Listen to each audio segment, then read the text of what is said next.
How's it going? All right. Now I gotta see if I got volume. I've not had any voice, any sound in my last couple lives, so we'll see what comes of this. All right, now we're trying to go live on Rumble. Allow Rumble Studio to access, allow. And access, allow. Then enter the room.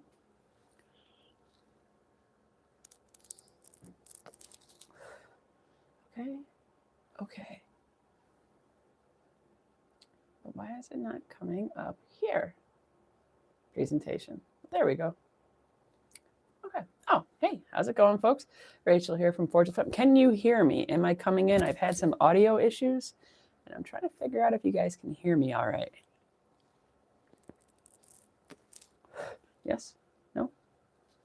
Ah, fantastic. It's been having a problem since earlier. Okay, well, I am cleaning up my workbench. Thank you for joining me.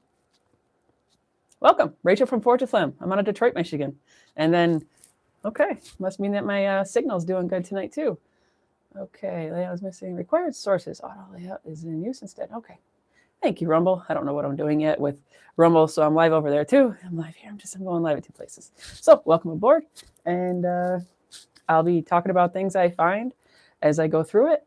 And yeah, that's what I do on my shop cleanups. I just hang out, talk, and show and tell of all the little things that I come across.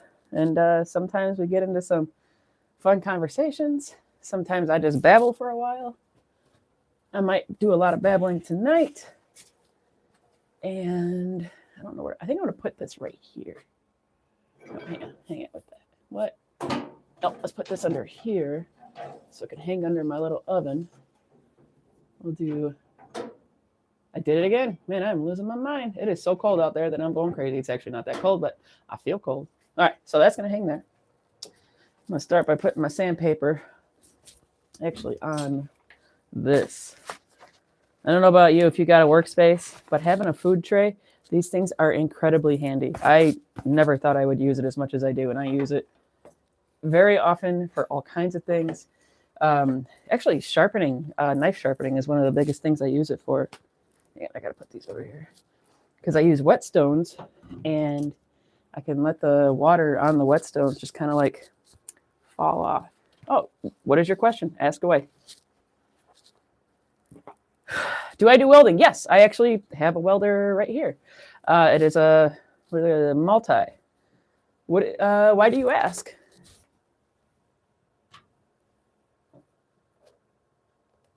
Do I weld professionally though? No. I'm going to put this in my apron. This is actually my phone case. I don't know about you guys, but when it comes to phone cases, I actually get obnoxiously bright ones so I can find them. That's totally how I roll. Okay, that'll go in my front pocket. That'll work.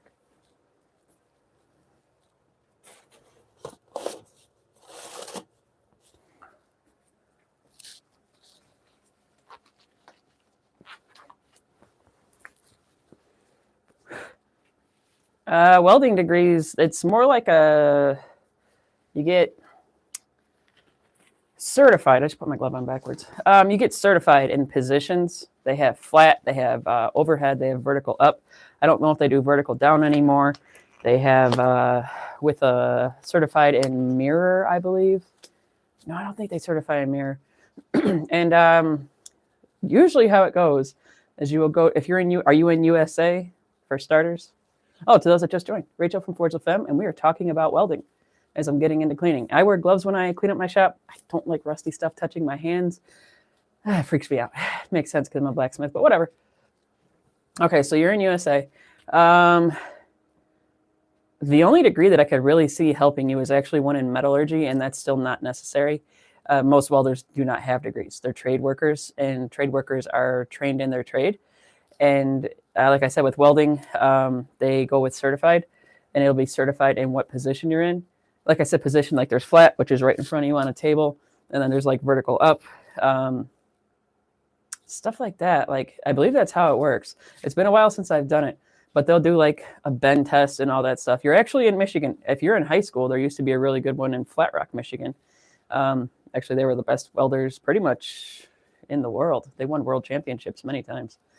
But there's vocational schools. Washtenaw Community College, if you're anywhere near Washtenaw County, is basically like the best welding place in the state of Michigan, maybe in America, for post-high school.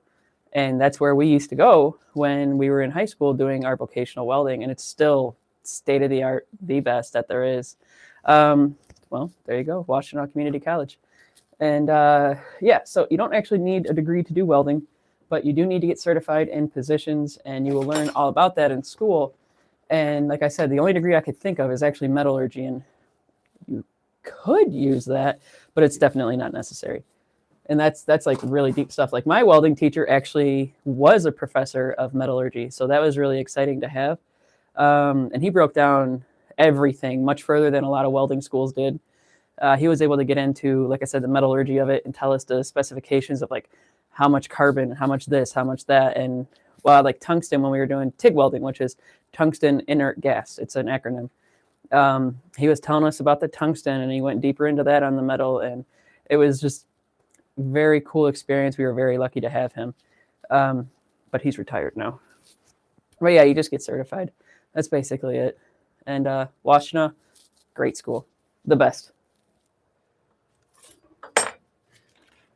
That's where we used to have all of our welding competitions, actually, was Washtenaw. And we'd show up, and there would be, oh God, so many other schools competing. It was great. People won some pretty expensive welders, too. My neighbor did. He actually took welding a few years after I did.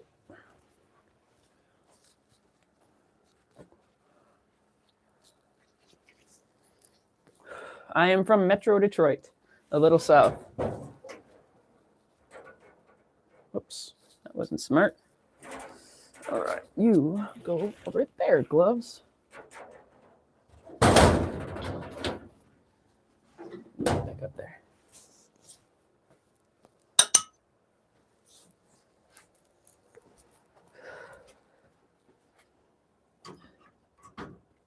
That's not going to sit there. What do I, oh, here. Where can I put this? Yeah, I'll put that up there. That'll be fine there.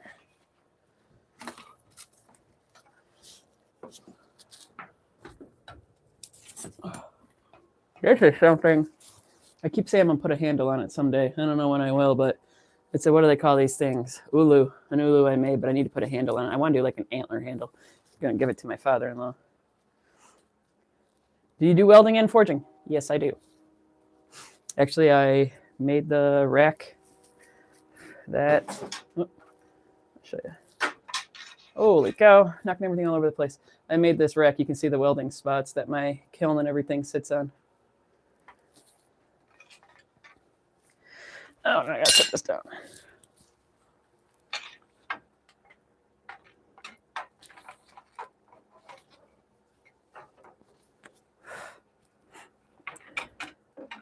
Oh my goodness, this is just all discombobulated now. Let's put you all the way back here. That's just fighting me at every turn. There we go. I do some things. Not everything, just like, I don't know, I do things. All right, this is gonna be loud, maybe, hopefully not too loud. Okay, that wasn't too bad.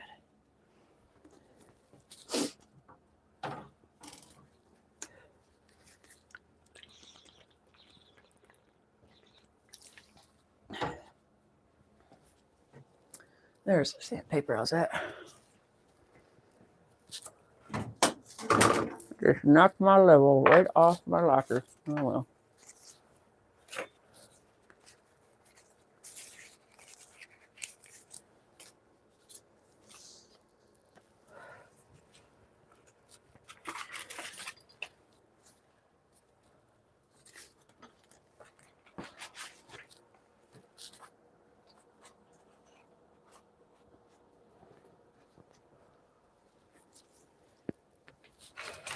Oh, and there it all goes. Damn it, that was stupid.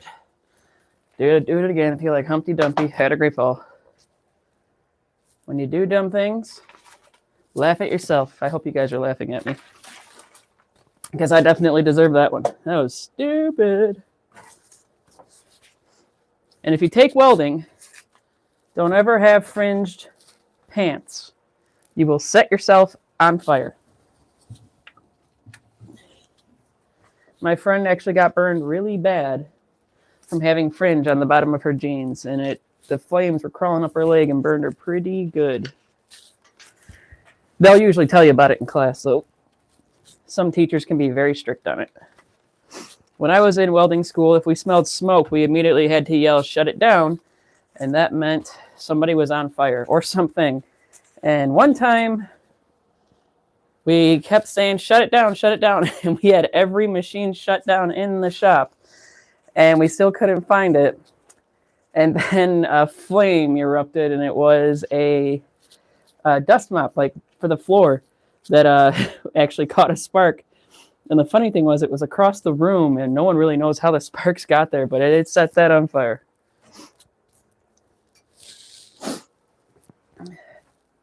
There's my other stuff. That's garbage. Good. Come on, sandpaper. There we go. Okay, you go right there. Okay. Actually, I'll put this down here.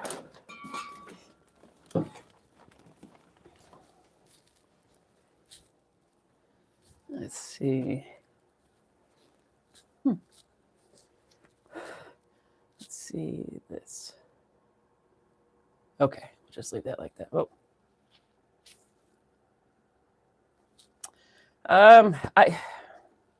So today's Thursday. I may be live tomorrow. I'll post it. Give me a subscribe, and I try my best to post it long in advance before I go live.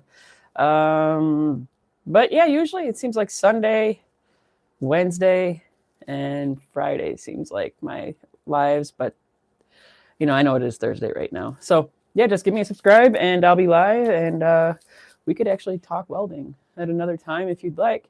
And sometimes we'll get tradespeople actually in the comments, and that's pretty rad, and they'll give their expertise as well. So hey, there's that. And that's what I'm trying to do with this channel, is attract tradesfolk, and I want to start interviewing them as well.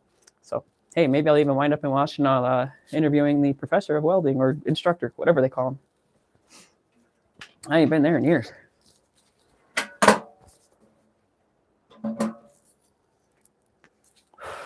But have a good night. Adios. Okay, now don't flip this over this time, Rachel. Sure. That was embarrassing.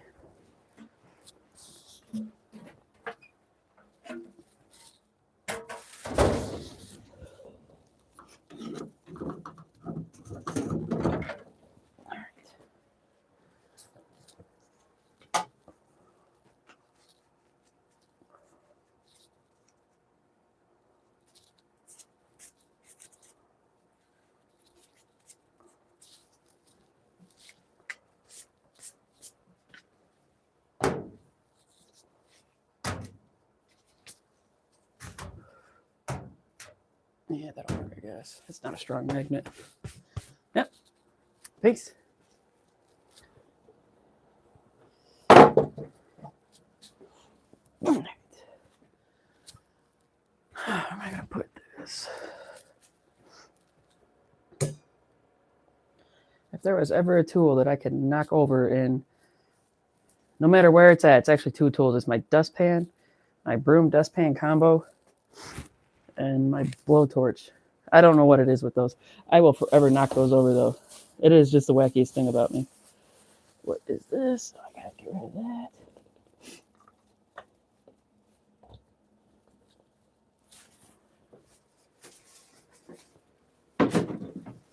Actually, I'll throw you in there, too.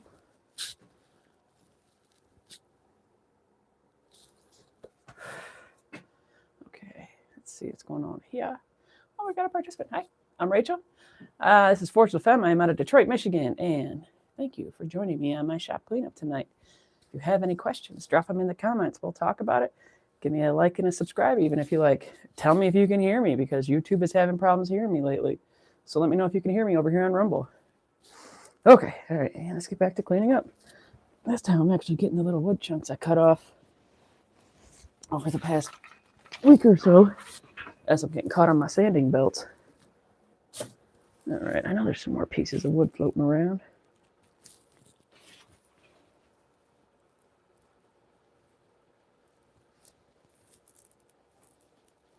Oh, it's those that are hanging around, actually. Give you an idea. This is actually a knife that I'm working on right here. This is a Bowie knife that I got a little more work to do. It's only about partway forged, I'd say. But yeah, this is made from a Nicholson file, which is an American-made file company. And they're kind of like the name in hand files. Where did my big knife go? Did I leave that in the house like a total nerd? I'm starting to fall apart at the seams tonight. Oh, right, that's right. I hung it up here. You guys are getting to watch me fall apart in real time. So this is actually a knife I did make right here. Big old Bowie I made from a file. And this is going to be kind of like the blueprint for what this will become, but this will be obviously smaller. This one's going to get, I'm going to draw the tang out. This is a tang right here. I'm going to draw this out more this way. Then I'm going to draw the profile out further this way. And then I'm going to make it a little bit taller. But like how this, I'll hold this right here, has this swedge or back edge or harpoon point. They have different names. It's not really like a standard. All different names. Everybody will know what you're talking about in the knife world. But it will have the same body line, how it like comes in this nice sweeping downturn. A drop point is actually, that's an agreed upon term, drop point. And then it has this little recurve right here underneath. And it's going to have that. And how it has this like part from the belly that sweeps up to the point. That's going to be a bit smoother. It's going to be not so like, you know, sharp. It's going to be a little bit flatter and a little bit more graceful. That's the plan. And I use this to point at things and hack things up in my yard. And just, you know, it's just, it's a big knife. I made it from a file. I'll show you guys. You can see the, I'll show Rumble because I'm over there too. You can see the teeth from the file right there. Well, upside down. What a jerk I am. And then I'll show you guys over here on YouTube. There's one of my stamps. I made that stamp actually. It's from my name, Rachel. And then you can see the teeth right there from the file. I actually just cleaned this up with Barkeeper's Friend because I left this outside. I don't know why, but it got rained on. It snowed on, actually.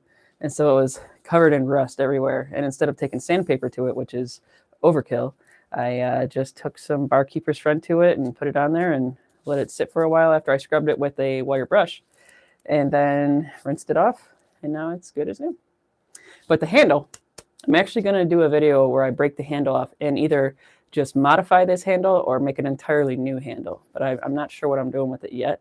But it will not have it come all the way down to the choil area. It'll be like a more sweeping style, or even like stop a little further back. I'm kind of going with like a Lord of the Rings elf vibe.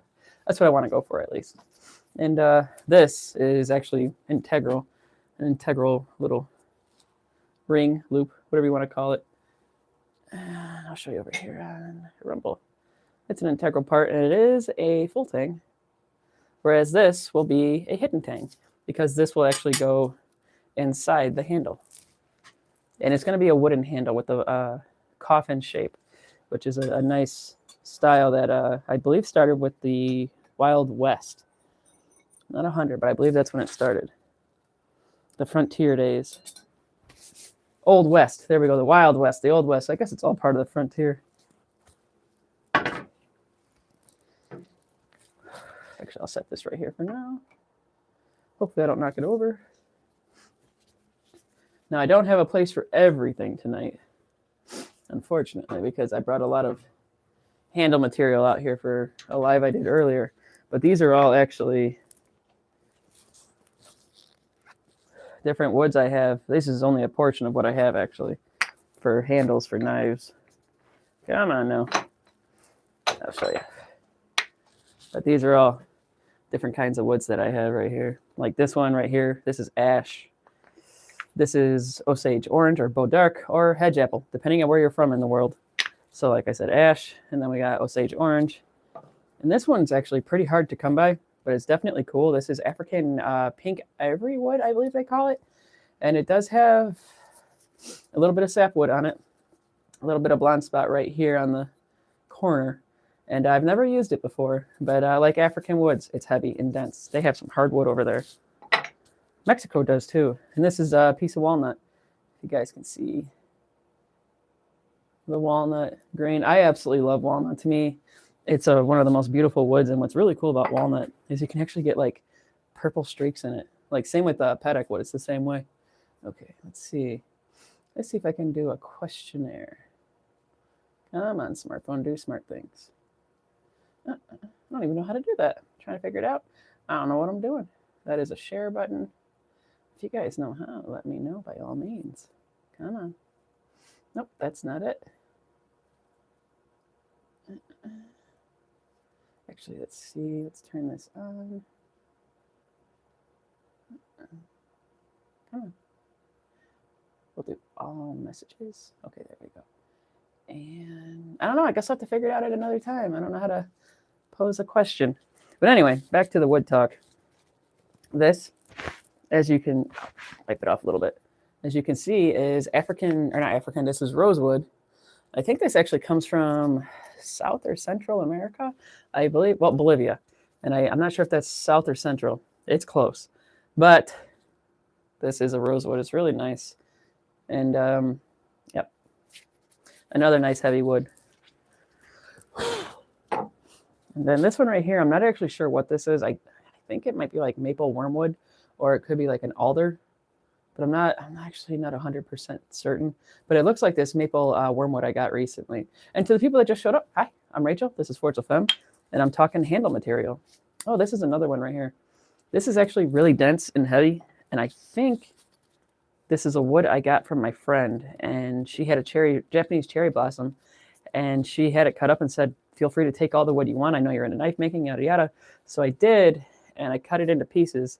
And I let it dry for a very long time. Now it's, shelf stable, as some call it in the knife world. Not stabilized, but it is well seasoned. And it's got pretty cool grain in it. But it's actually quite heavy. It's dense. That's the interesting thing about it. I've been told it's soft, but I don't have any experience in putting it to use in the knife world.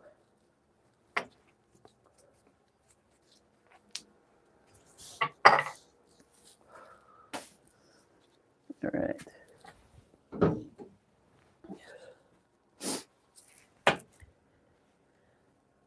This is one of the walking sticks I made, and I ended up cracking the bark on it. I think part of me thinks I'm just going to burn it, or maybe I'll straighten it out and have it as shop decor or something. I never really know what I'm going to do with these things. I just like the ones that are like failures. I'm always like, hang them up somewhere. But I'm like, when you make things, and you make a lot of things, you'll also have a lot of failed things. So I'm still kind of trying to figure out what to do with that. And these are actually blanks, if you will. These are very well seasoned. And these are mystery woods because I got these from the park nearby. This is going to be one awesome stick with all the knobs on it. And it's they're like not deadfalls where they're found dead. These are found in a pile where the arborists were cleaning up the park, and they moved all the fresh cuttings to like a pile in a side of the park. And that's how I came across them, was foraging actually for mushrooms. And they had those and making sticks. I'm like, let me grab some of these and, let them season. And now they'll be getting made into sticks here in the near future. And actually, I am nearing 3,000 followers on Instagram. So with that, it's actually my same name if you guys want to give me a follow. So with that, that means you can't even see me on Rumble. Holy cow. So with that, let me turn this up a little bit. I think I'm going to be doing a giveaway, like making a walking stick, because it's St. Patrick's Day coming up. And how cool would it be to have a giveaway on Instagram for 3,000 followers celebrating with St. Patrick's Day? I'm Irish, amongst a few other things. And I think it'd be a lot of fun. So if you guys want to go follow me over on my Instagram, Forge La Femme, I think I'll be posting a video. I might even do it tomorrow. And I might even let you guys do a poll on what stick you want made into a walking stick. I have a few that are ready to be made, and it'd be kind of cool. Actually, I'll show you guys a few other sticks I made so you can get an idea of the sticks I make to see if you're into that. I think these would Oh, we got a big helicopter flying over. But to see if you guys would be into like some type of like, I don't know, walking stick giveaway. And these right here, these are actually both made out of autumn olive. And I think they came from the same tree even, or shrub, bush. But here's one right here, you see. And then this one right here, another one I made. This one's like, I love this stick so much, to be completely honest. But yeah, I mean, this, I may give away one of these right here, but I don't know. I'm not sure yet. It might just be something that, like I said, I put up some kind of poll, and we'll see what goes from there. So give me a follow over on Instagram, and we'll see what could happen. It could be freaking tons of fun. Oh boy, don't knock the knives over, Rachel. I almost did. Okay, let's put that there. And this is actually another, not a deadfall, but this was like, it was from it was from the same park, and basically the same way as the little ones I showed you. But this is also completed, and I don't know the species on this one, but I think it could be one of 3 woods, and the 3 I've got it narrowed down to, at least I hope, are holly, rowan, and hazel, which are very common in the UK and Ireland. I'm in Detroit. We're not any of those. Our climate's different, and it's hard for their trees to grow in my climate. So this is another one that I have made. So you guys see, I can make sticks. They're kind of pretty. And I wish I had more of this wood. I would have loved to have made 100 sticks out of this. It would have been amazing. But this is like heavy, tough, stout wood. Whatever this is, it is absolutely incredible. All right. Yep.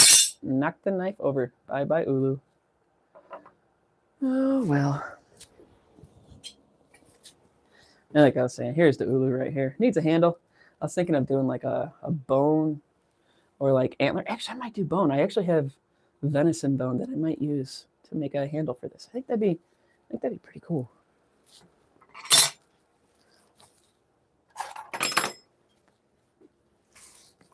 This is actually another one I have right here that I still need to finish.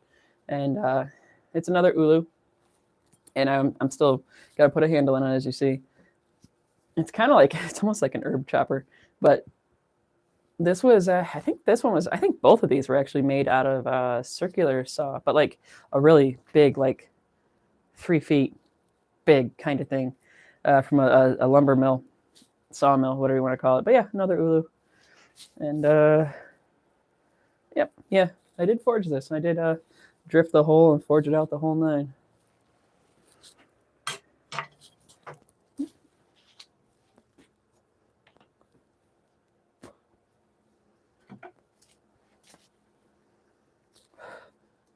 And now, like I said, I do make walking sticks, but I also make thumping sticks. Let me see, I got the rumble. I got to help them out. But yeah, I also make thumping sticks. This is actually a mulberry branch from my backyard. And this is a locust I got from a neighbor, had their tree trimmed. And when the city trims the trees, they leave it at the curb, and it's free for any of the citizens to take it. So that's what I did. And it's amazing how light these are. And mulberry, believe it or not, is harder than red oak, white oak. It is harder than blackthorn, which is like the pride of Ireland. I couldn't believe it. And it's lighter, which some like heavier, some like lighter. And these are pretty close in weight, actually. And like I said, this, I believe, is a locust. Yes, it is. I'm pretty sure. And then we got Sweet Street Justice. Hell yeah, I love the thumping sticks. Oh, by the way, since I don't know if you just tuned in or if you just piped up, but I am nearing 3,000 people on Instagram. And if you want to go ahead, give me a follow over there. I think I'm going to be doing a giveaway on a walking stick for celebrating the 3,000 people. And with St. Patrick's Day upon us, what better time to do it, you know? And I'll probably do the drawing like probably St. Patrick's Day. And it'd be, I think, a really fun thing to do. I haven't done a giveaway in so long because I just started getting back to really making things. Heck, I might even give the person an option between a thumping stick and a walking stick. Get one or the other. You know, you can buy one, but if you're really cool, I might give you both. Sometimes people are really cool. All right, we'll put you there. All right. And this is a blade I forged years ago. I call it the alligator gar. Oh, I got an alarm going off. Go away alarm. There we go. But I call it the alligator gar because it's what it reminds me of. I made this out of a farrier's rasp. You can see the like diamond side, and then there's like the file side. This is another one I just beat the brakes off it and have for years. I just swing it around in my yard like a crazy person and cut things, especially like tall branches I can't reach. It works really well for that. All right, Sweet Treat Justice says, congratulations. I will go follow you right now. Fantastic. Yeah, and that's, you know, what I think would be great, just to get, you know, just a community going, you know what I mean? And it's cool to get back to those that support you and hang out with you in these lives. And I think it's going to be pretty exciting. And then we got Joe Ortiz saying hi. Hello, Joe Ortiz. And for those that have just arrived or have been here, this is actually a shillelagh I made out of maple from my backyard. I had to take the tree down. And so I decided to cut it up into sticks. I made this into a shillelagh, but I broke it when I was straightening it out one day. It happens. Like I said, when you make things, you're going to have failures. I'll show my flaws. Some people will not do that. But I show, hey, I am human like everybody else. And yeah, so this is probably going to become some type of shop decor. I might get some like, I don't know, some like dystopian athletic tape vibe and like wrap it up and all that. But I'm actually going to finish this entirely. You can see this thing is still rough as all get.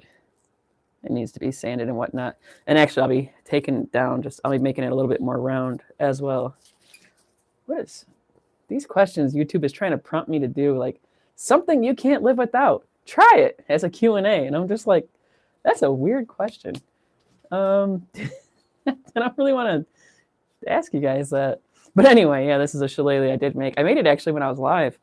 And it was a real bummer when I heard that crack sound. But what are you going to do? You can't stop nature. You can't stop physics. Where's my CR? No, I need my blowtorch because it went out because I talked too much.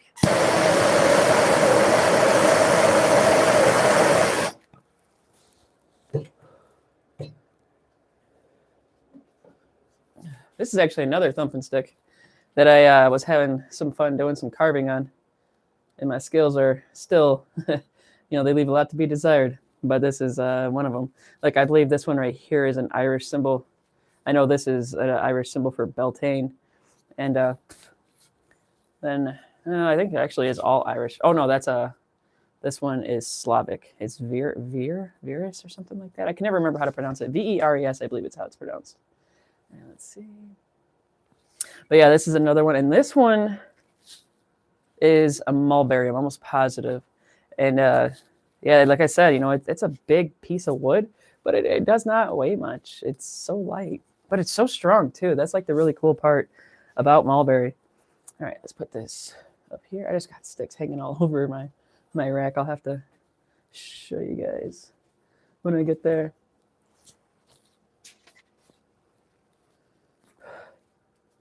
And these are actually two sticks. This one is going to be a walking stick, I think, for when I walk around the yard.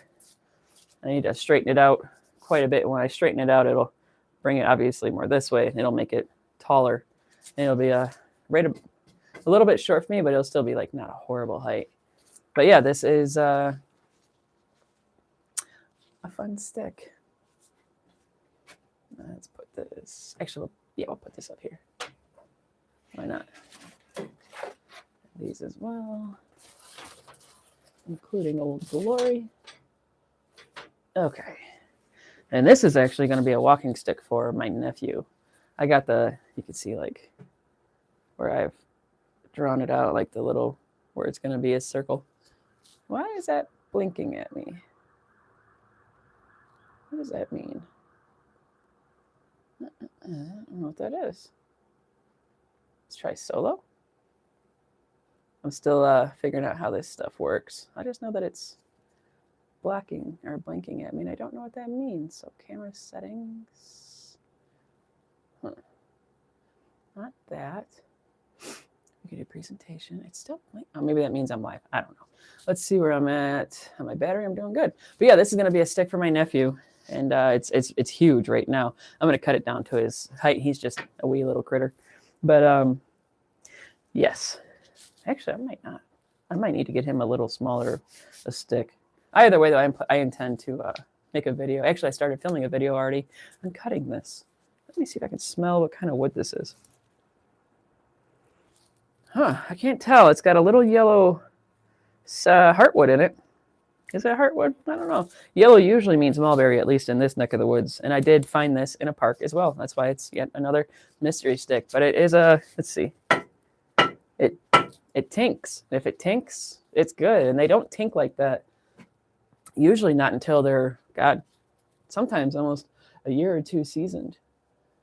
But it also depends on size. Like some sticks, mulberry actually can season very, very quickly. Like I've had some sticks that were around that size that I just showed, and they've seasoned in like a really warm summer, 6 months. I might even, because I got to trim my mulberry here this weekend, I might even like start a timer on my calendar and start checking it like every month or so and see how long it actually takes for it to get to that point of being a viable stick. And I don't do like, there's some people that get like really fancy with it. I just see if it tinks, like I'll drop it and bounce it. Actually, I'll show you guys one that's the best I've ever had. Is that it? Yep, that's it. Let's see if I can get this back there.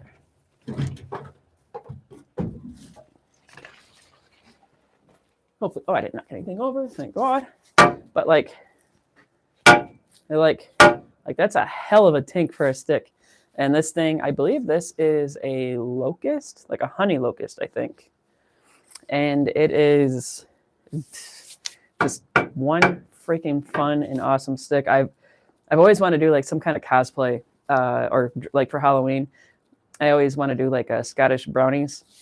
And I always thought like this could be my stick. I got another one that could be as well, but this is just like such a cool staff-like stick. Yep, I think I let this one season like 2.5 years because this one took a long time. But it also has some mycology going on, and I actually kept it. Some will get rid of it because it can make the wood weaker, but no, I thought it was pretty rad, so I kept it. I'm going on 37 minutes live. I'll take it. All right, let's get this out the way. Come on. Oh, I got another thumping stick. Got dust all over it. Literally. Where'd my shop rag go?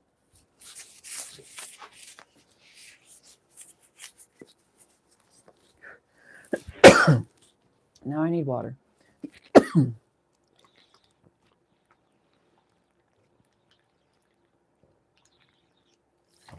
That was not fun. Here's another thumping stick. And I was actually having fun with it. And I decided to keep these as like, I don't know, just kind of a goblin vibe. This is actually also made out of autumn olive, if I recall. Yeah, I believe it is. Not 100. I'm not sure what the species is. But it's, I don't know. I just think it's like a lot of fun. I thought of like carrying it at like the Renaissance Festival as like just a stick that would like dangle off like a belt or something. Yeah, I always thought these were cool. Some might even call it a shillelagh. Which I have learned shillelagh, that can mean all sorts of different looking sticks and whatnot. This is actually a hook I made from an old wrench. I got a bunch of wrenches from a free, like a Buy Nothing group, local. And they had a bunch of wrenches. I mean, like 20, 30 of them. And I was just like, what am I going to do with these? Like, I don't need these sizes. They're all ones I already have. I'm like, let's make some hooks. So I'm going to get this cleaned up, drill it, paint it black. And I'm going to actually have this as maybe a hat hook or something. I made a bunch for the rack I have behind me, actually. I'll show you guys real quick. There's my walking sticks and thumpers. Take it out of the picture. And I got a whole bunch of them, though. Let me see for the rumble person that can't see. And you can see, get close. Yeah. And let's get you back.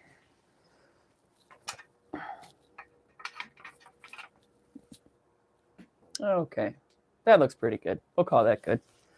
I'm building up a whole pile over here. I need to make actually something that I carry stuff in and out of the house with when I come out here because I got stuff I got to take back in. And if I'm not taking it back in at night when I've been leaving, it's been adding up. So now I got quite a bit.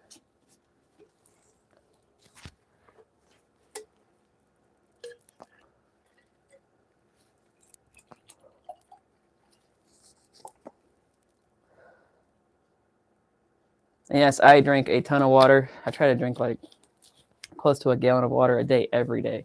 I do not always hit that mark, but it is my goal. And if I do, I can totally tell I sleep so much better.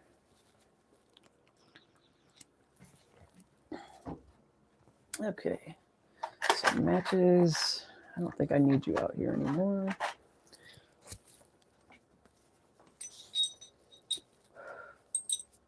And all my leather tools, I don't know what to do with those. I might leave them out here. All right. Here's another little knife I made right here. It's like a shop knife. I made this from a hand file, and the handles are actually made out of micarta. And this is the little guy right here. But yeah, I made this out of a file. It's been my like daily shop knife, I guess you could say, for quite a while now. And it just hangs around, floats around on my workbench.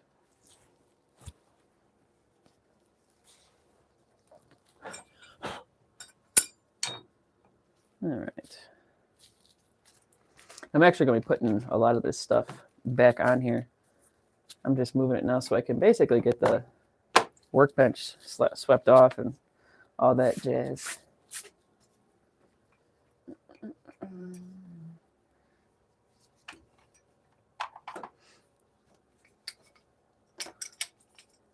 Actually, yeah, I'll set it here still.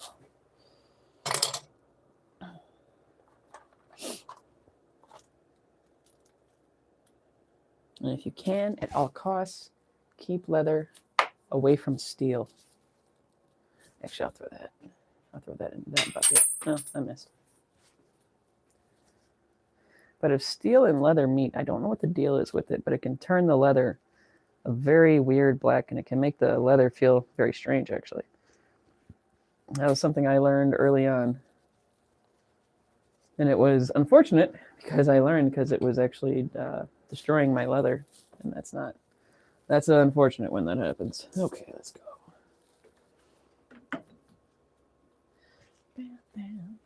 This is actually a shillelagh I was working on. And I think I just stopped working on it. I don't think anything actually happened to it. But this is made from, I don't remember what it's made from. I got to do some shaping on it and whatnot. But yeah, this could actually be like a really cool one to see like on like a smoking room, like a smoke lounge, like on the wall or something, like a man cave. I mean, a she shed girl got to get it, she got to pop that guy in the head.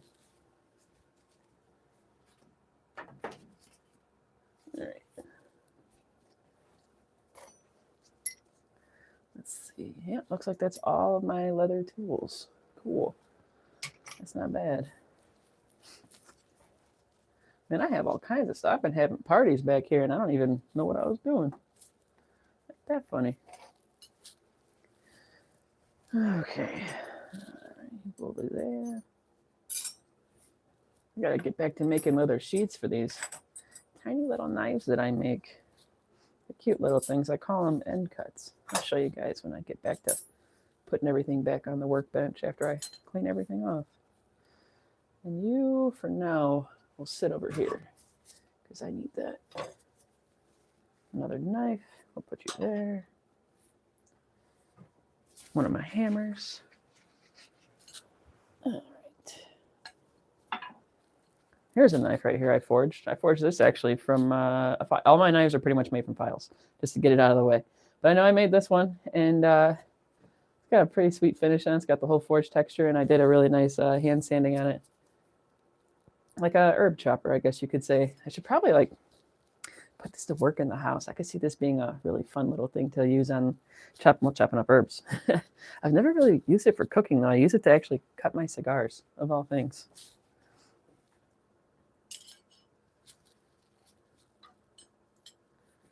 All right.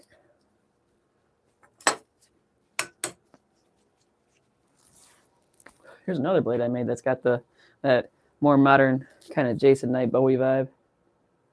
I made that from a file. It's got the big old ring on the end. It was kind of like a, Let's see if I can do that again. There we go, like a karambit vibe, but then I realized it's a big grab, so now I just view it as like a kind of like artistic license. I need to put handles on it, obviously. It needs to be heat treated too, if I recall. But yep, this is one of the knives I have forged that needs to be finished. There you go.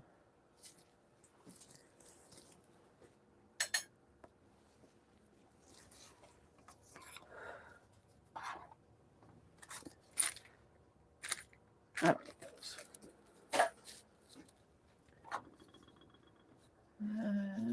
I might keep that. This is actually a ball peen hammer that I forged into like a warhammer head type vibe. Needs obviously a hammer head, but I need to, like how it's split there, I need to kind of like break it open a bit more and divide it. Actually, I'll show you closer to what I'm talking about with this.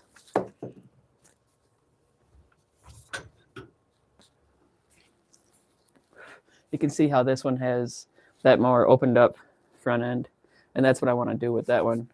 But yeah, this is a little warhammer. I have a wee little guy in the ash handle. All right.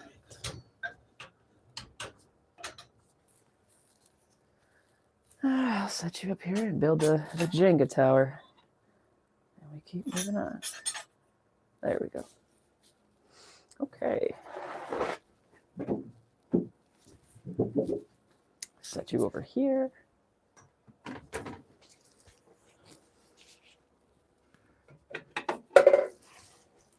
Running out of space. Just want my gloves. Actually, I'll set you there for now.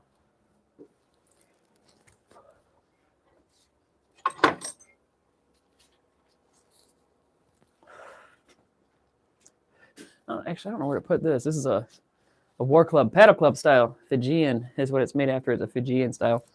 And yeah, it's just made out of like, I think it's a piece of red oak that I got from Lowe's when I lived in Pennsylvania. And I just made it by strapping it to my railing, actually, on my rental on my front porch. And I carved it all up with hand files and did some sanding and painted it white and wrapped paracord around the handle.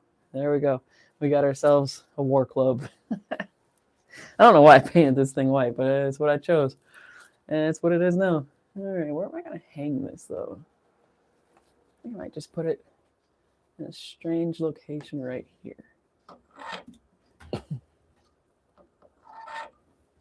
Come on, grab it. There you go. That'll work.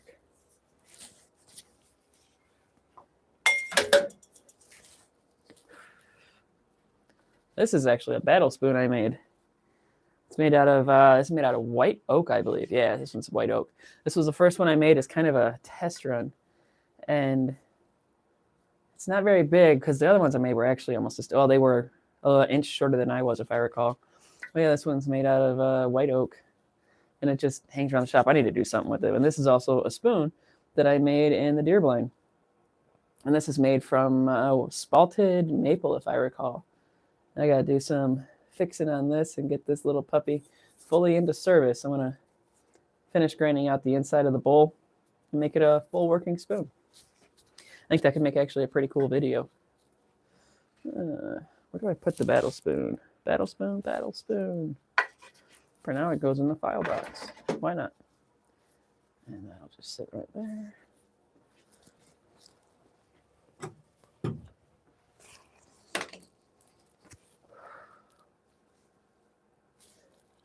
Yeah, I'll put these down here. I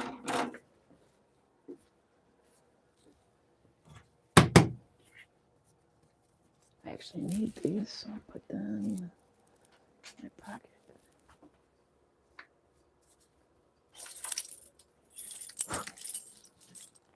And these are my keys to my house.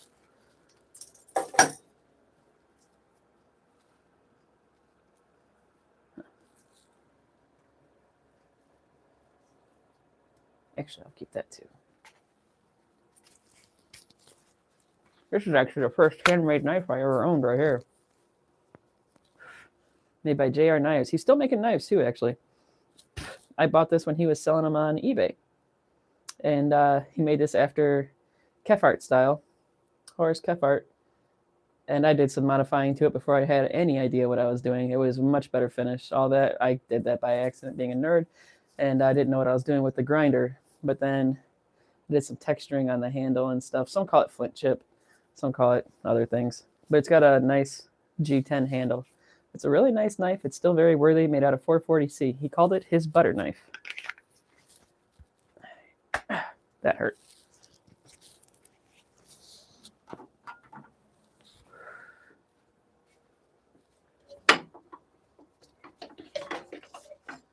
And here is, this is actually a machete from Burma/Myanmar. I actually have two of them.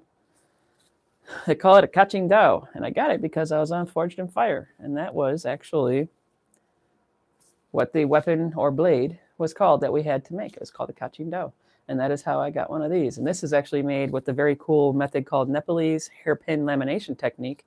I'm going to clean this up. Actually, I'm going to take this inside and clean it, and see if I can expose their Damascus kind of style. Let's see. Hang on one second. We're back. All right. How goes it? All right. I'm just, like I said, cleaning up the workbench right now. And this giant leaf right here, this is actually from a copper bar. I don't know what I'm going to do with it. Might even make a guard with it. It's kind of neat. We'll see. Time will tell. But for now, actually, I'll put this in this bucket right here. It's kind of my odds and ends. And then Gryffindor, which I'm not.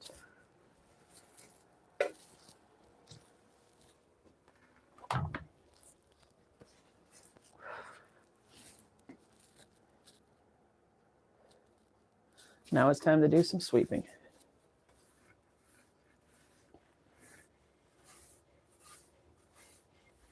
Need to get my bandsaw out here actually and start doing some cutting out here so I don't have to do it in the basement. I don't really have like the best setup for that in the basement. It works, it's just not my desired setup. And since I moved my bench grinder back and forth, I don't have a spot to mount to, not one that I want permanently anywhere on my bench or on my floor. I move it around. And I'm going to put this in the corner so it'll be out of the way.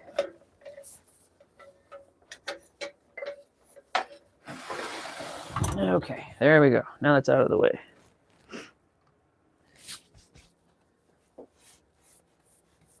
Get this dust. I swear this bench, I could sweep it all day long and it would still have dust on it. I don't know where the dust came from. I swear it's like it came with the stock of it from the antique shop I bought it from. I love this workbench. I did a full cleaning of it last year and did a linseed finish on it. And it was really cool as I was sanding the top of it, because you start to see like the years of use and work put into it. Oh, there's a cigar wrapper. And then like right here, you can see how at one time there was some type of like, I don't know, like transmission fluid change or something like that, because it's like a reddish, very dark, scarlety color. So I always assumed like transmission fluid. I don't know, but yeah, it was one of the cooler things I learned as I started reshaping or cleaning off the years and years of grease on the workbench. Okay, my little spoon. I was looking for that bar of wax. Glad to know it's there.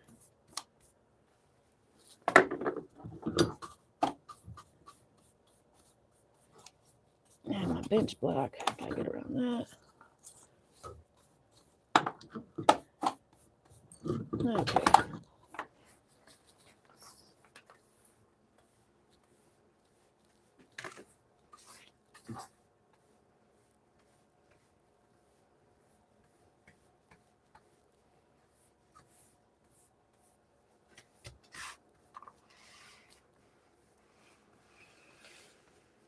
Okay, that is a lot of grease on there, and I'm still actually pulling up like greasy dust from before when I cleaned off this top. Because when I got this was actually like black as night, and it was funky, to put it lightly. And like every time I touched it, it would you'd get that like grease on you. And it's like not that big of a deal, really. But at the same time, it's one of those like, oh man, and now you gotta like wash it off your hands because that stuff did not come off easily. And my old heat gun, my trusty steed. I use this thing for actually making sticks. And it, believe it or not, it's how I straighten them out. Apply some heat, and it gets the fibers malleable. And then you can reprogram the stick. Believe it or not, you can reprogram a walking stick. Bet you never knew that. Okay, let's get that under there. Okay, I never know where to put this thing. I guess I'll put it where I always do. Right back in the locker. I'll set it over here for now. Okay, and let's see.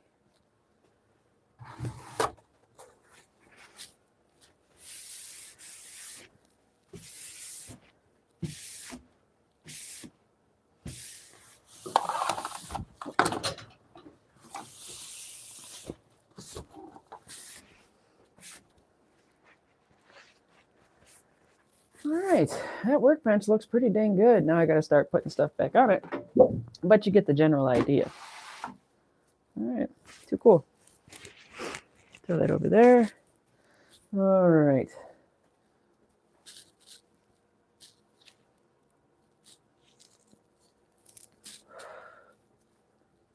Let's see. I'm just going to keep my hammerhead over there until I do something with it. Whatever that something is, I don't know. And I always end up like putting my knives like right back the way I had them in like straight lines and stuff. I don't know why I do it. It's just the way I've been doing it for a long time. Except for the ones that I use, like that little guy and this little guy. Actually, I'll keep those over there. Those are where my shop knives will go. I'll put that there. And then, oh yeah, I said I was going to show you guys these. I'll show you real quick.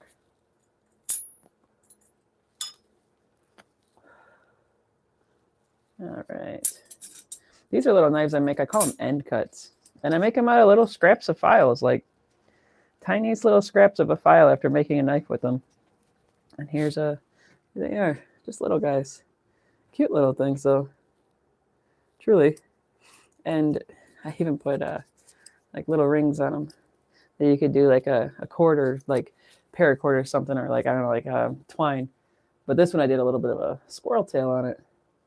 But yeah, these are cool little knives. They're fun little things to make too. They keep you honest, as some would say. Keep your chops up because you're working in such tight little tolerances.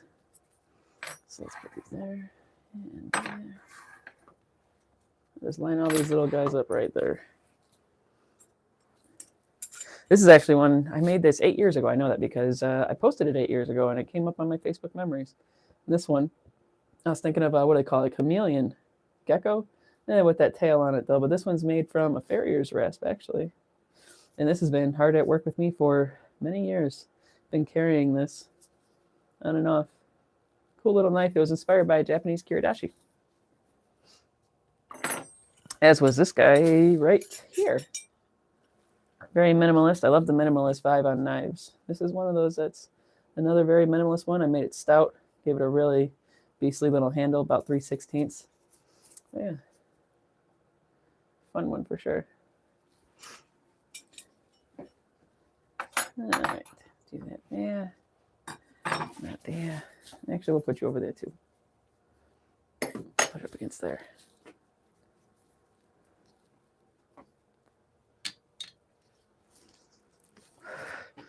Okay, there's my other knives right there. This is actually, I'll show you guys these too. These are actually 2 knives I made in 2 days.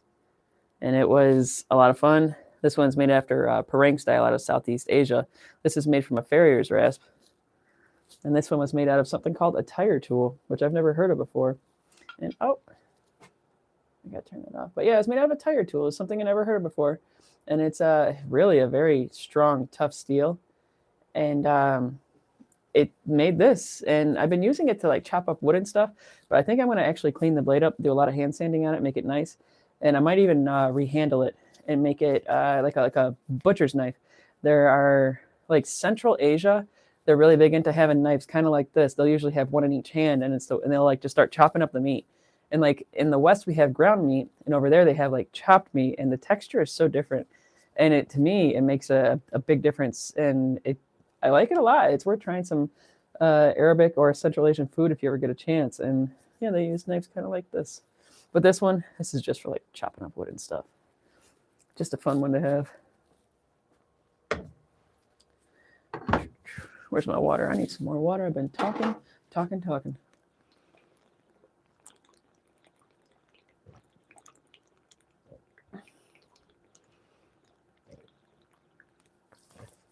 Man, I'm getting through that water. Like it's going out of style. Okay. I've already talked about that knife. This is actually a little knife that I carry. Sometimes it's one I made a while ago when I was testing out a stamp I made. And the stamp, it just came out really bad. And there's really no way to, I guess I could. Maybe I'll hand sand this. I don't know. But yeah, this has been a fun little knife I've had. And it's been on my hip many times throughout the woods and all that fun stuff when I go foraging. Just a handy little guy, to say the very least. And it's got the Kydex sheath right here. Come on, go in. Oh, there we go. What? It's not going in. Oh, there we go. So it's got the Kydex sheath with the tech lock that goes on a belt. I'm kind of torn on tech lock, though, I'll be honest. I'm not the biggest fan of it. But I'm not the biggest fan of Alta Clip either. I'd rather Alta Clip be a wider clip, which they do have now, I believe. So I got to give that a shot. I think they call it the XL. Mm-hmm. Oh, yeah. And then what do they call these? Warnicliffe knife I made forever ago.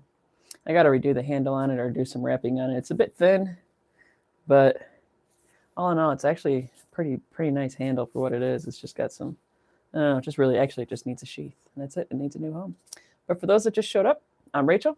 This is Forge FM. I'm out of Detroit, and I am cleaning up my workbench, which is now, much more organized than it was. It was a mess earlier. And yeah.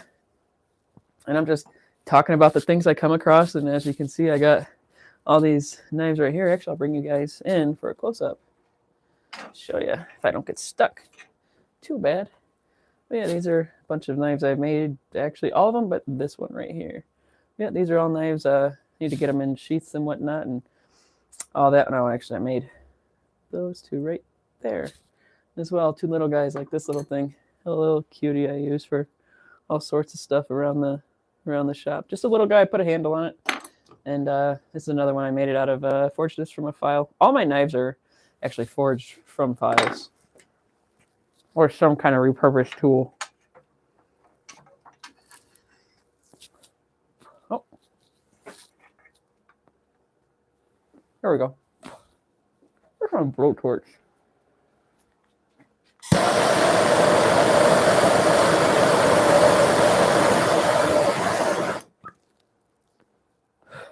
That'll work.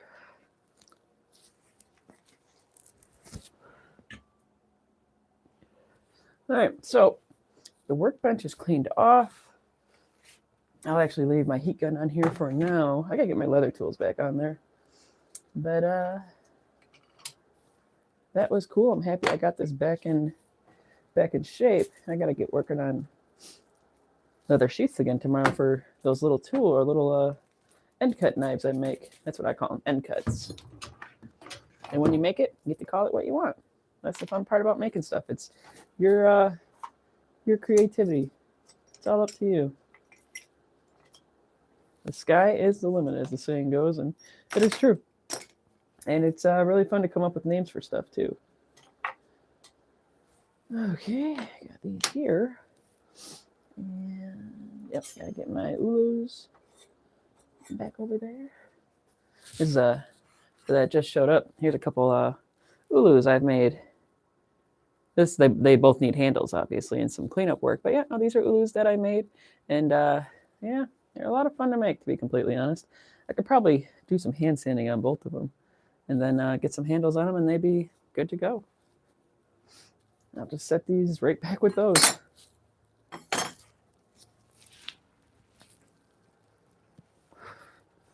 Oh yeah. And this right here is a knife that I forged from an old file, an antique Nicholson file. This is going to be a Bowie knife, and it's going, and then, you know, with going with the American style of Bowie, I decided why not make it out of, you know, the name and files, Nicholson. And it's going to be inspired somewhat by this big guy right here, and then somewhat inspired by the Old West style. Like, I'm going to have a coffin shaped handle on this, is what they call it. And it's my favorite handle for a Bowie, like bar none. And it'll be pretty sweet when it's done. At least that's what I'm telling myself. But yep, this is another knife forged from a file, and you can see a little bit of teeth on there, very barely. I don't know if you can in this lighting, but yeah, there's still some teeth left on it to let you know that it was a file in a previous life. Yeah, it's at about 5/16 on the spine right here. I'm gonna taper it down, like I'm gonna draw out the profile more. This is the profile, and then I'm gonna draw out the tang more, and then I'm gonna make it bigger this way, and that'll thin it out real nice and make it a worthy blade to be carried. My hope is it will become like a vest Bowie, where they would carry them like in their interior pocket or like on their side, or like, as some call them, gentleman Bowie. Why is it that things that are really violent, people call them gentlemen? It's a thing though.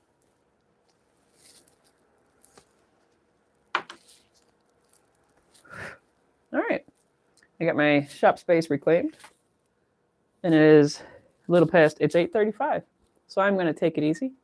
You guys have a fantastic night. Thank you for hanging out with me. I am Rachel. This is Forge Love from out of Detroit, Michigan. And I hope you guys have a good weekend. Peace. Cheers.